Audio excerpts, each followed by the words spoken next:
Are you looking for a brand new film adaptation of an iconic story that's going to blow you out of the water? Well, I've got that one right now for you. We are going to be looking at The Count of Monte Cristo, one of the most expensive French films of 2024, and we're going to be getting into it right now. Welcome to the Lights, Camera, Rant podcast. Hi everyone, and welcome back to another episode of Lights, Camera, Rant. As always, I'm your wonderful host, Mr. Rant, and we are going to be talking about The Count of Monte Cristo. And I would like to say a big shout out to Palace Films for giving me an exclusive advanced screening to go see this in Australia. Even though it's been out last year, it's finally hit our shores here in Australia. It's currently in theaters, and I highly recommend that you go check this out. That yes, it does go for 3 hours, but it's well worth it.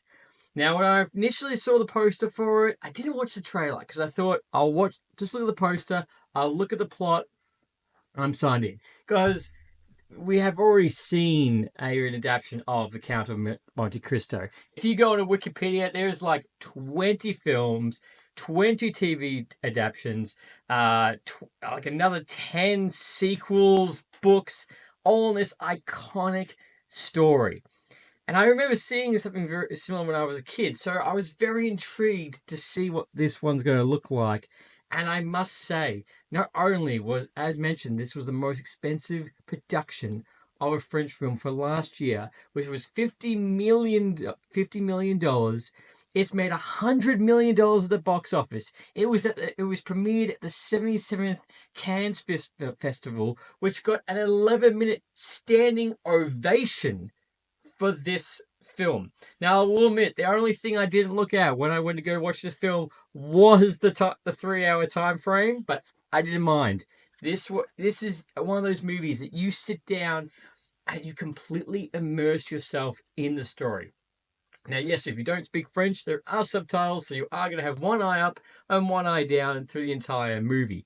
But at no point, which, there's multiple times through a 3-hour movie where you can look at it and go, oh my God, look at my watch. Oh my God, look at the time. But I found myself just sitting there absolutely immersed in this story, which, it's like the iconic story. So it's based in 1855. It's about Edmond Dantès, who gets wronged for doing a good thing by just saving a woman on a shipwreck, which leads to 3 men conspiring against him. One of those men was one of his best friends, and also a captain that didn't like him because he did the right thing and got promoted above him. But 3 men who just wanted to conspire against him. A person who he goes to go get married to his love of his life, Mercedes, and he gets taken away on the day of his wedding to be thrown into prison.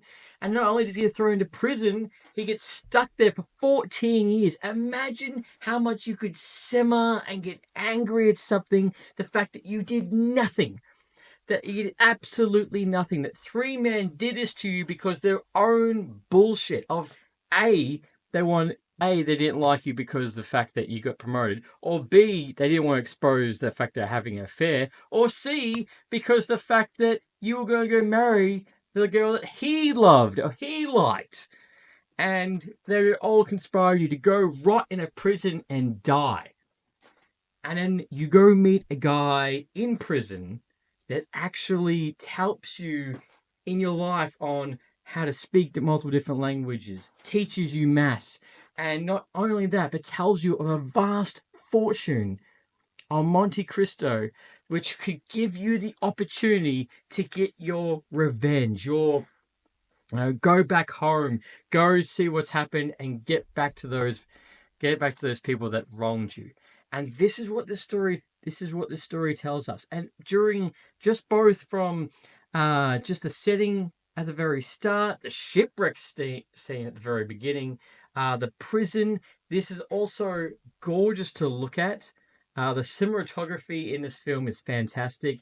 Just seeing these different locations, the production is brilliant. A production and the cinematography is one of the things that blew me out of the water when I was watching this. Just being immersed. And again, generally with myself, I'll be, probably the very top thing we do watch is superhero films, action films. The films like these I gravitate to because they're so different to what I normally watch. And, it's not something I usually pick up and watch. So seeing it in a theater and just watching this, it's just, I found myself really engaged in the story. Like, yes, I had mentioned we've seen the adaptations before, but this is just a fresh telling of the story that I would say, I would always say it always smacks you right in the teeth at being like, you feel for him. You would do the same. You would do the exact same. You would simmer. You would get angry. You want to know what happens. So um when Edmond finally gets out of prison, he gets the fortune and he goes back home and he sees the fact that not only did his love interest slightly forget about him, but also goes to go marry Vernon, that the guy that wronged him, and that Danglis, who was the captain, has a fortune because he's taken over the shipyard essentially. So the people that have wronged him have succeeded in these past 14 years. Not to mention, I really feel for him because also his father died as well. But performance-wise, I will say that across the board, everyone does a fantastic performance, especially Pierre, who plays Edmond. You feel for him. You feel his anger.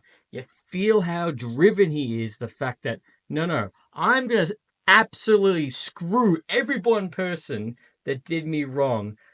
And it's one of those stories like, no. There's no point of me going to go kill you because that would be too easy. I am going to rip you out of everything that you've built. I am going to burn down immensely. And so the fact there's nothing left, that you lose everything because that's what you deserve. So we see Emma on the fact he returns. When he returns back, he becomes the Count of Monte Cristo, and not to mention a little makeup, a little bit different, to look a bit different. But of course, Mercedes sees through that because she's the love of her life, and she thought he was dead, and she does mention that. But the film just watches you as he picks one by one off how how methodical and detailed he gets.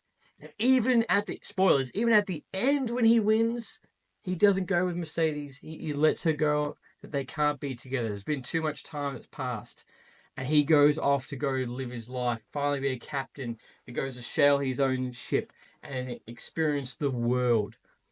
So that obviously, because the people who did it wrong all get the comeuppance, but it's not that story where they're right off into the sunset with the love of his life. They finally can be together.